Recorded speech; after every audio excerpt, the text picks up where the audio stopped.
তো ডাব্লিউডাব্লিউ এই সপ্তাহে স্ম্যাকডাউনে রককে এসে এবং রক এই সপ্তাহে স্ম্যাকডাউনে এসে রেসলম্যানিয়াটিকে অনেক হাইপ করে দিয়েছে এবং কালকে মানি নাইট রটি যেহেতু এবার এলিভেশন চ্যাম্পিয়ন পেপার ভিউ শেষ মানি নাইট র হতে যাচ্ছে, যার কারণে কালকে মানি নাইট রয়ে হয়তো বড় কিছু দেখা গেল যেতে পারে। তো সে সম্পর্কে জানানোর চেষ্টা করব আজকের এই ভিডিওটিতে। তো সর্বপ্রথম আলোচনা করব কালকে মানি নাইট রয়ের জন্য ডাব্লিউডাব্লিউ কনফার্ম করে দিয়েছে ওমেন্সের একটি ম্যাচ, সেটি হচ্ছে যে নিয়মি প্রিয়াঙ্কা বেলার ভার্সেস লিভ মর্গান রেকেলের মধ্যে। তো এই ম্যাচটির মধ্যে হয়তো টাইটেল চেঞ্জ হতে দেখা যেতে পারে, অর্থাৎ কালকে মানি নাইট র হয়তো লিভ মর্গান এবং রেকেল তার নিউ ট্যাগ টিম চ্যাম্পিয়ন হয়ে যেতে পারে, আর এই ম্যাচটির মধ্যে হয়তো জেড কালিকে রিটার্ন দেখা যেতে পারে। রিপোর্ট থেকে জানা যাচ্ছে যে কালকে মানি নাইট র জেড কালি রিটার্ন আসতে পারে এবং কালকে মানি নাইট র যদি জেড কালি রিটার্ন আসে, তিনি এসে হয়তো নিয়মিকে এবং প্রিয়াঙ্কা বেলারকে তাদের সেই ট্যাগ টিম টাইটেলটি হারিয়ে দিতে পারে এবং সেজার থেকেই প্রিয়াঙ্কা এবং জেড কালির স্ল্যাম দেখা যেতে পারে।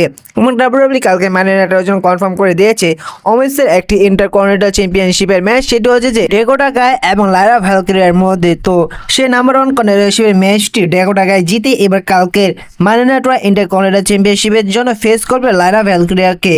তো এই ম্যাচটির মধ্যে কোনো সম্ভাবনা নেই যে টাইটেল চেঞ্জ হতে দেখা যাবে, অর্থাৎ এই ম্যাচটির মধ্যে লাইরা ভ্যালকিরিয়া তার টাইটেলটি রিটার্ন করে নেবে ডেকোটা গাইকে হারিয়ে। তো আপনারা গত মানি নাইট র যেমনটা দেখেছিলেন যে গুন্থা তিনি সমস্ত দর্শকের মধ্যে এসে তিনি এক পর্যায়ে জেউসোকে কল আউট করেছিল এবং জেউসো গুন্থারের মধ্যে একটি ব্রল দেখা গিয়েছিল।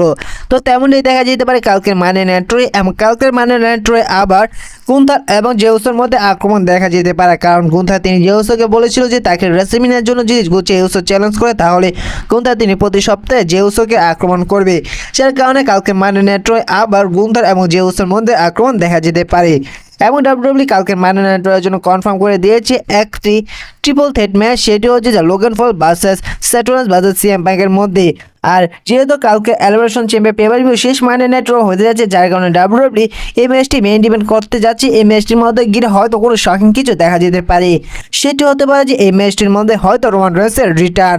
দেখুন অনেকটা সম্ভাবনা রয়েছে যে এবার রোমান রেন্স তিনি এলিমিনেশন চ্যাম্পিয়ন পেপার ভিউতে রিটার্ন আসবে, কিন্তু বর্তমানে কিছু রিপোর্ট থেকে জানা যাচ্ছে যে ডাব্লিউডাব্লিউ হয়তো কালকে মানি নাইট র ওটিসি রোমান রেন্স তিনি রিটার্ন এসে আক্রমণ করতে পারে সেথ রলিন্সকে এবং সেই ম্যাচটির ডিসকোয়ালিফিকেশনের মাধ্যমে শেষ হয়ে যেতে পারে। দেখা যেতে পারে কালকে মানি নাইট র হয়তো সিএম পাঙ্ক রোমান রেন্সের ফেস টু ফেস। তো আপনাদের কি মনে হয় যে সেই ট্রিপল থ্রেট ম্যাচটির মধ্যে কে জিতবে, লোগান পল জিতবে নাকি সেথ রলিন্স জিতবে নাকি সিএম পাঙ্ক জিতবে? তো এই ম্যাচটি ডাব্লিউডাব্লিউ কেন অনুষ্ঠিত করছে কালকে মানি নাইট র, এই বিষয়ে ডাব্লিউডাব্লিউ তারা ভালো করেই জানেন। এবং কালকের মানি নাইট র হয়তো দেখা যেতে পারে এজে স্টাইলস এবং ব্রন বেকারের মধ্যে একটি আক্রমণ এবং ম্যাচ হতে পারে সামনে মানি নাইট র জন্য কনফার্ম। আমরা গত এই মানি নাইট র যেমনটা দেখেছিলেন যে যখন ডমিনিক স্টুডিওর সাথে এজে স্টাইল ম্যাচ হচ্ছিল, ঠিক সেই সময় ব্রন বেকার এসে এজে স্টাইলকে স্পিয়ার দেওয়ার চেষ্টা করেছিল, কিন্তু শেষ সময় এজে স্টাইল সেই জায়গা থেকে সরে গিয়েছিল এবং সেই স্পিয়ারটি ব্রন বেকার দিয়ে দিয়েছিল ডমিনিক স্টুডিওকে। এবং ডাব্লিউডাব্লিউ এক পর্যায়ে টিজ করছে যে এদের ম্যাচটি রেসলম্যানিয়া 41 হতে পারে ইন্টারকন্টিনেন্টাল চ্যাম্পিয়নশিপের জন্য। এবং ডাব্লিউডাব্লিউ পাশাপাশি এও টিজ করছে যে এজে স্টাইল এবং ফিন বেলার ম্যাচটি হবে রেসলম্যানিয়া 41। যদি ডাব্লিউডাব্লিউ রেসলম্যানিয়া 41 ফিন বেলার এবং এজে স্টাইলের মধ্যে ম্যাচ অনুষ্ঠিত করে, তাহলে আপনারা এলিমিনেশন চ্যাম্পিয়ন পেপার ভিউর পরে দেখতে পারবেন যে ব্রন বেকার এবং এজে স্টাইলের মধ্যে একটি ইন্টারকন্টিনেন্টাল চ্যাম্পিয়নশিপের ম্যাচ। তো এই সমস্ত কিছু হয়তো কালকের মানি নাইট রে দেখা যেতে পারে। আর এই ভিডিওটা ছিল এই পর্যন্তই, দেখা হচ্ছে পরবর্তী ভিডিওতে। এবং কালকে মানি নাইট রে আর কি হতে পারে সে বিষয়ে অবশ্যই কোনো ধারণা থাকলে কমেন্ট করে জানিয়ে দিবেন। ভিডিওটি ভালো লাগলে অবশ্যই লাইক করে দেবেন, ছোট ড্রেসিং চ্যানেল নতুন থাকলে প্লিজ চ্যানেলটি সাবস্ক্রাইব করে দিবেন। তো দেখা হচ্ছে পরবর্তী নতুন কোনো ভিডিওতে।